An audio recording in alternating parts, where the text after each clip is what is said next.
Dear students, हमने पिछली class में पढ़ा था आकर्षण बलों के आधार पर ठोसों के प्रकार। वो अपने पास कंप्लीट हो गए थे लास्ट, जिसके अंदर हमने सहसंयोजक ठोस को पढ़ा था, जिसको नेटवर्क ठोस भी कहते हैं। नेटवर्क ठोस क्यों कहते हैं? क्योंकि जो सहसंयोजक ठोस होता है उसमें जो त्रिविमीय व्यवस्था होती है, 3D के अंदर जो व्यवस्था होती है ठोसों की, वो एक लॉन्ग रेंज तक होती है। इसलिए उसको एक सहसंयोजक बंधों का एक जाल नुमा स्ट्रक्चर बन जाती है, इसलिए उसको नेटवर्क ठोस कहते हैं। नेक्स्ट अपने पास अवयवी कणों की व्यवस्था के आधार पर ठोसों के प्रकार। तो इसके अंदर ठोस के जो प्रकार होते हैं वो होते हैं दो प्रकार। हेडिंग लगा लीजिए और इसमें लिख लीजिए कि कणों की व्यवस्था के आधार पर जो ठोसों के प्रकार होते हैं वो दो होते हैं, जिसके अंदर जो पहला आता है वो आता है क्रिस्टलीय ठोस, और जो दूसरा है वो है अक्रिस्टलीय ठोस, नॉन क्रिस्टलाइन या फिर एमोर्फस बोल देते हैं। अक्रिस्टलीय ठोस, एक क्रिस्टलाइन एक नॉन क्रिस्टलाइन, दोनों को हम एक साथ पढ़ते हैं। तो सबसे पहले क्रिस्टलीय ठोस क्या होता है?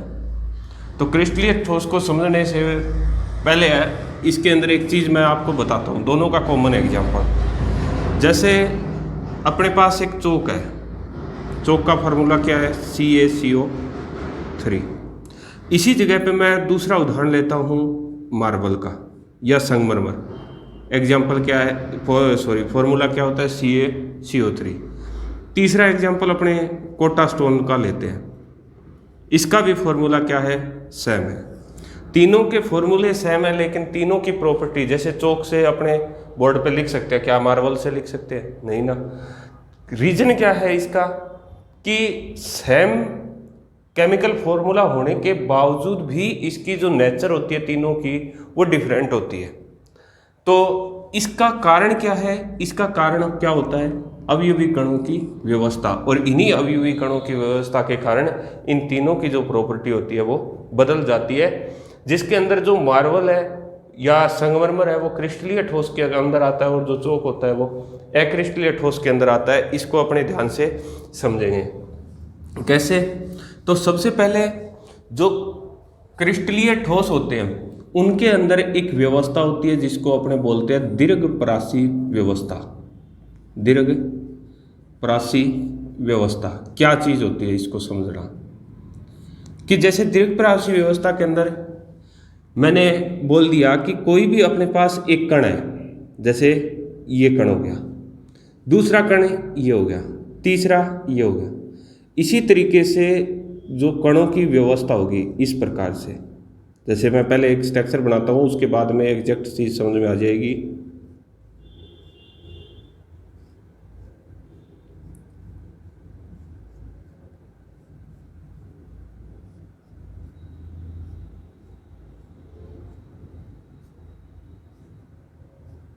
अब इसके अंदर आप गौर कीजिए, ये अपने पास कोई एक ठोस है, क्रिस्टलीय ठोस है, ठीक है, ये इनकी व्यवस्था है। अब जरा देखिए गौर से कि अगर एक कण यहाँ पे व्यवस्थित है तो दूसरा कण यहाँ पे, तीसरा यहाँ पे, चौथा ये यहाँ पे, पांचवा, छठा, इस तरीके से यहाँ पे प्रत्येक कॉर्नर के ऊपर क्या है? एक अवयवी कण मौजूद है। अब इसको अगर अपने कोर से देखें तो इस बात का अपने को स्पष्ट पता चल रहा है कि जैसे ये कण है, उससे इतनी दूर चलने के बाद में दूसरा कण आएगा, और इतनी दूर इस साइड चलने पे इतना ही दूर इस साइड पर। ये जो व्यवस्था है ये रेगुलर है। देखो सेम चीज, यानी कहने का मतलब अवयवी कणों की निश्चित और नियमित पुनरावृत्ति होती है, और इसी निश्चित और नियमित पुनरावृत्ति को हम क्या बोलते हैं? दीर्घपरासी व्यवस्था बोलते हैं। यानी दीर्घपरासी व्यवस्था की डेफिनेशन क्या बन गई कि किसी ठोस में अवयवी कणों की निश्चित और नियमित पुनरावृत्ति होती है, उसको हम क्या बोलते हैं? दीर्घपरासी व्यवस्था बोलते हैं। और ऐसी व्यवस्था किसके अंदर होती है? क्रिस्टलीय ठोसों के अंदर होती है। दूसरी चीज, अगर हम अक्रिस्टलीय ठोस की बात करें तो इसके अंदर जो व्यवस्था होती है वो लघुपरासी व्यवस्था होती है। अब यहाँ पे लघुपरासी व्यवस्था से आप मतलब समझ गए होंगे। मैं दोबारा से दीर्घपरासी को रिपीट करता हूँ, उसके बाद में अपने आप समझ में आ जाएगी। इसके अंदर क्या बताया कि ऐसे ठोस जिसमें कणों की निश्चित और नियमित पुनरावृत्ति होती है उनकी व्यवस्था किस प्रकार की होती है? दीर्घ। लेकिन यहाँ पे निश्चित और नियमित पुनरावृत्ति नहीं होती, तो उसको हमने क्या बोल दिया? लघु प्रासी व्यवस्था। कैसे? जैसे मान लीजिए ये व्यवस्था इस प्रकार की है, अगली व्यवस्था इसकी होगी,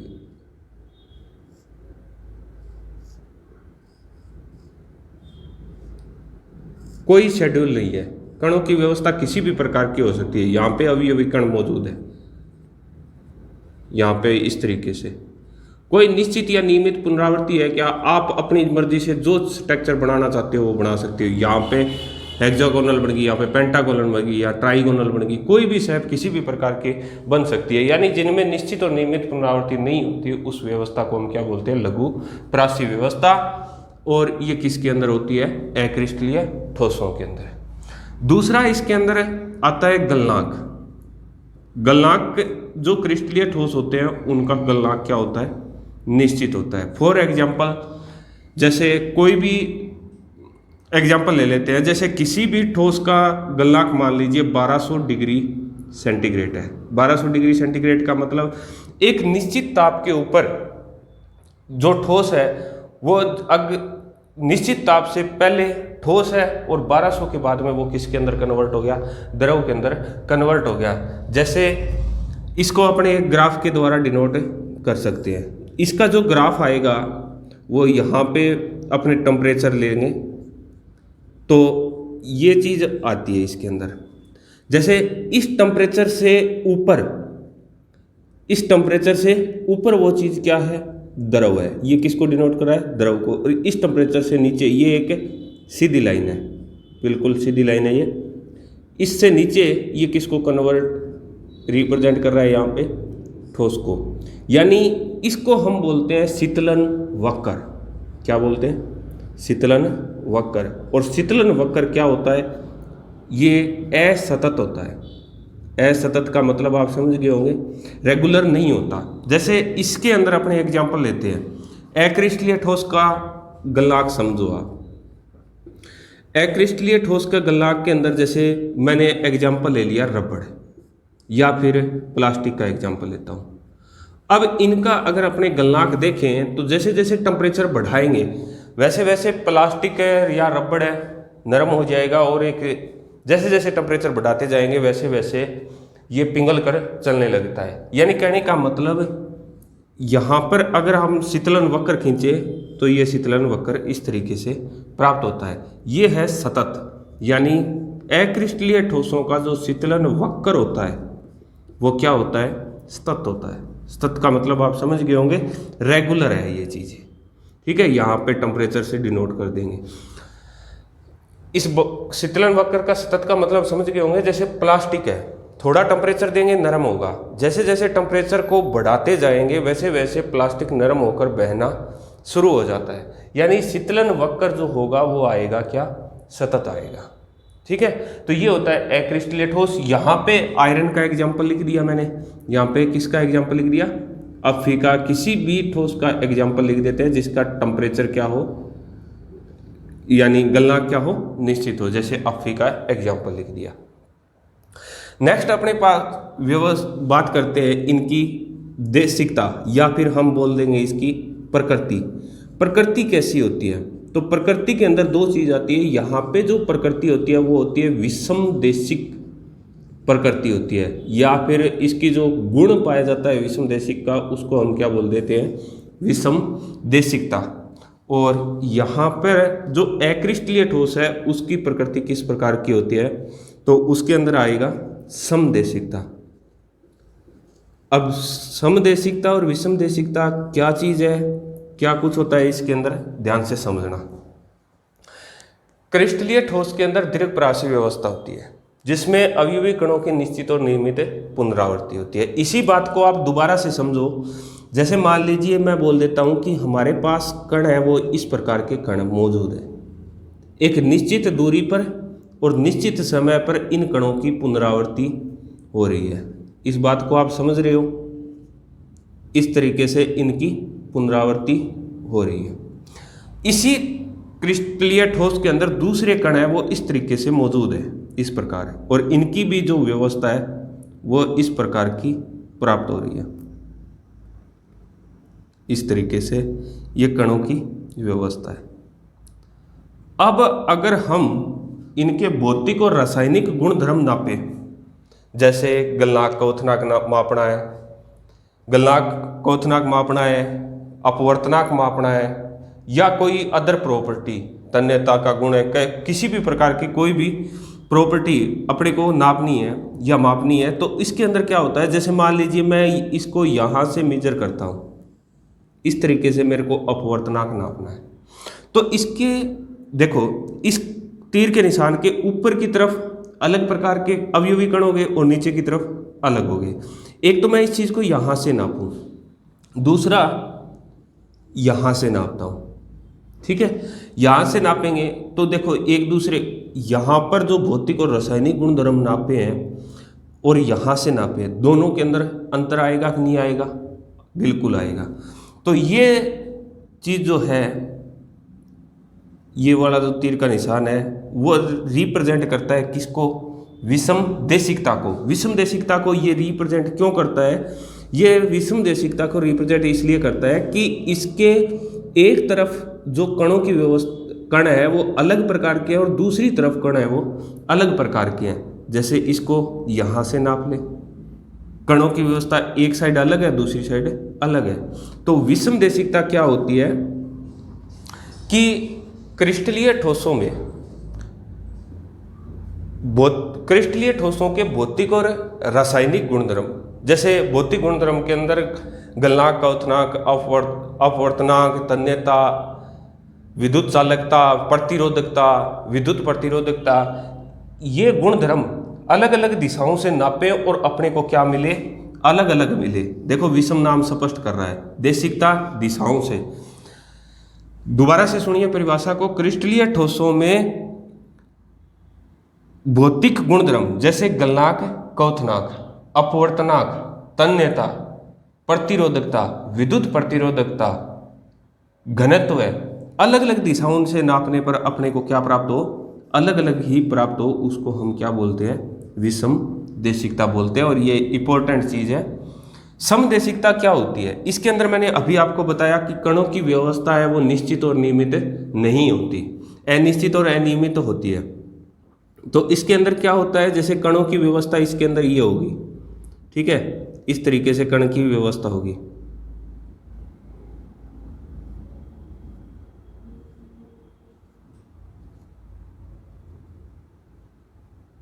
इस तरीके से कणों की व्यवस्था है। अब इस व्यवस्था के अंदर देखिए, अगर मैं इसके भौतिक और रासायनिक गुणधर्म, जैसे मान लीजिए मैं यहाँ से नापता हूँ, ठीक है, यहाँ से नाप लिया या फिर यहाँ से नाप लिया, ठीक है, मापन करते हैं भौतिक गुणों का। तो इसमें देखो, इस कण ने जितना अपवर्तनांक या कोई भी गुणधर्म, भौतिक गुणधर्म प्रभावित किया, वो इस वाले कण ने कैंसल आउट कर दिया, इस वाले कण का इस वाले कण ने कैंसल आउट कर दिया। इसी तरीके से ये एक दूसरे के गुणधर्म को कैंसल आउट कर रहे हैं, जिसकी वजह से किसी भी डायरेक्शन से अगर हम इसके भौतिक और रासायनिक गुणधर्म नाप रहे हैं तो वो सारे के सारे अपने को क्या प्राप्त होंगे?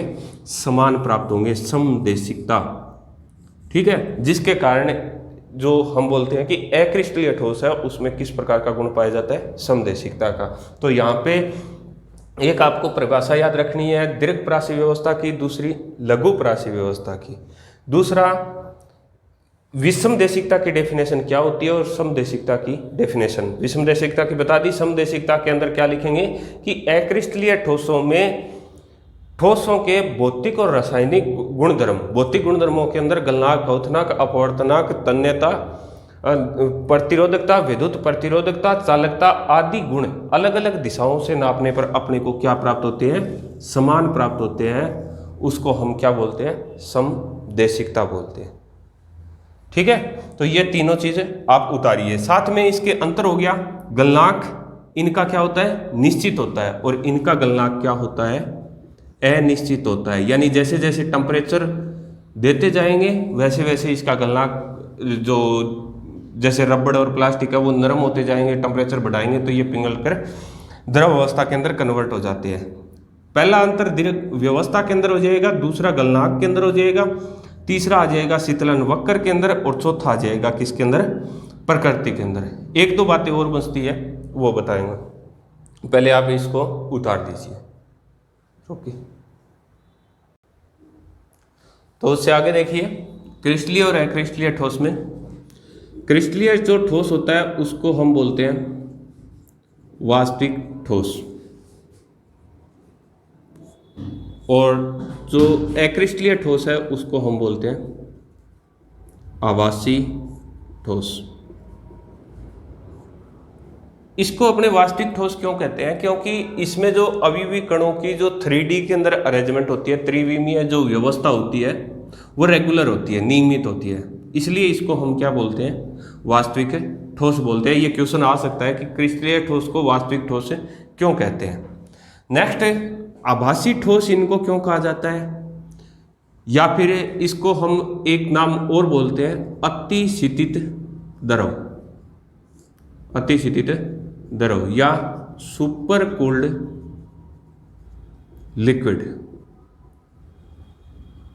आभासी ठोस हम इसलिए कहते हैं क्योंकि इसमें कणों की व्यवस्था निश्चित नियमित नहीं होती, इसलिए आभासी ठोस बोलते हैं। और ये ठोस की भांति होते हैं, एक्चुअल में ये ठोस नहीं होते, सुपर कूल्ड लिक्विड होते हैं। इसका क्या रीजन है?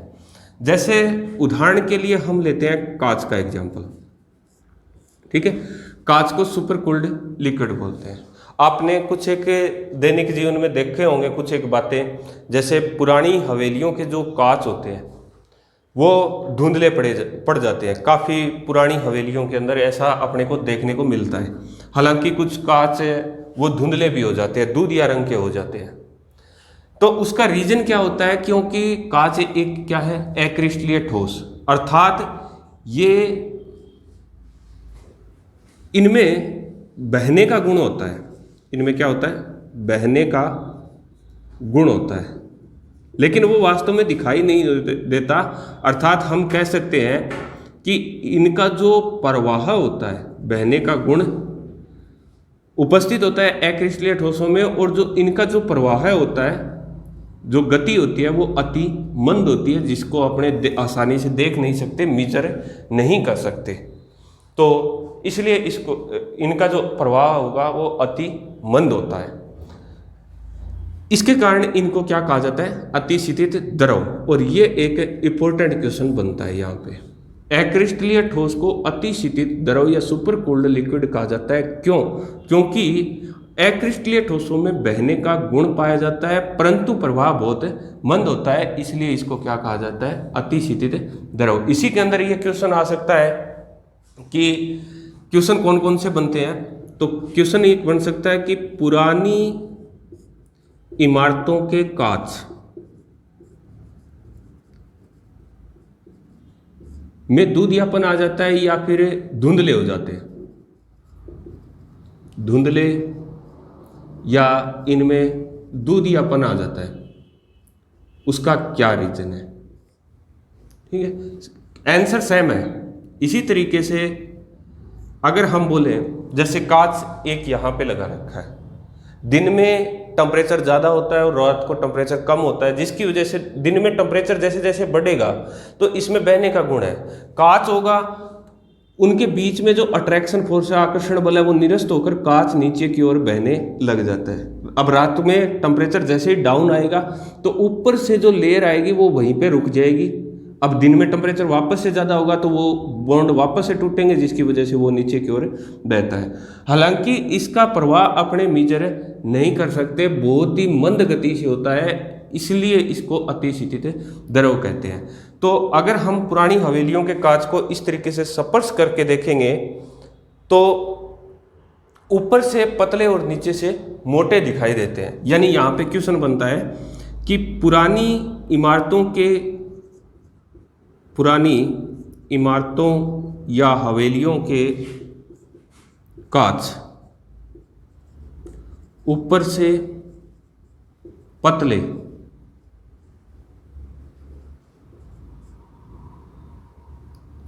और नीचे से मोटे हो जाते हैं।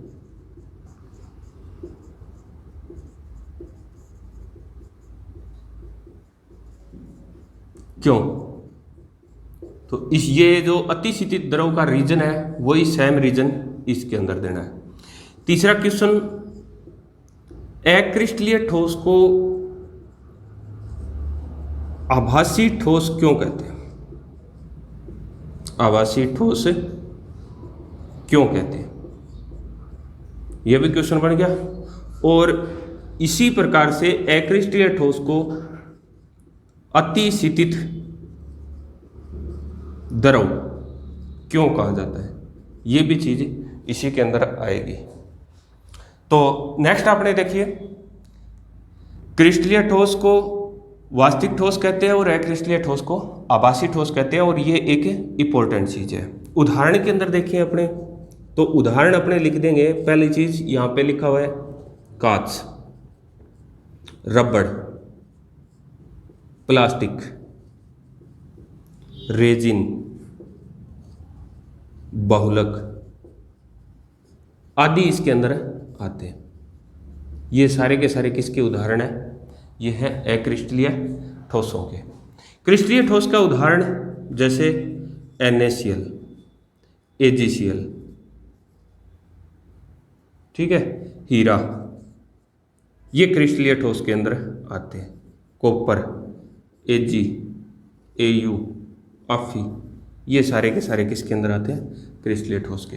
पिछले वाले क्वेश्चन के अंदर मैंने आपको बताया था कि इनमें कोई Na2SO4 लिख दिया, जैसे कि एग्जाम्पल आपको देंगे और उसमें से पूछेंगे कि बताइए ये किस प्रकार के ठोस है। ठीक वैसा ही वैसा यहाँ पे क्वेश्चन बनेगा कि ये आपको एग्जाम्पल दिए हुए मिलेंगे और इसको आपको छांट कर अलग करना है कि कौन सा क्रिस्टलीय ठोस है और कौन सा अक्रिस्टलीय ठोस है। तो ये सारी की सारी चीजें इसके अंदर आ जाएगी। इसके अंदर एक और इंपॉर्टेंट क्वेश्चन बनता है। वो इंपॉर्टेंट क्वेश्चन क्या है कि क्रिस्टलीय और अक्रिस्टलीय ठोस में अंतर बताइए। अक्रिस्टलीय ठोस में अंतर बताइए। तो इसको अंतर आप कैसे करोगे, सारी चीजें आपके समझ में आ गई होगी। मैं थोड़ा सा एक इंडेक्स के माध्यम से आपको दोबारा से रिपीट करवाऊंगा पूरा। तो ये एक बार ये जितने भी क्वेश्चन मैंने लिखवाए हैं वो क्वेश्चन उतार लीजिए और नेक्स्ट अपने पढ़ेंगे कि इनमें अंतर है वो एक शॉर्ट इंडेक्स के अंदर हम कैसे लिखें। उतार लीजिए इसको।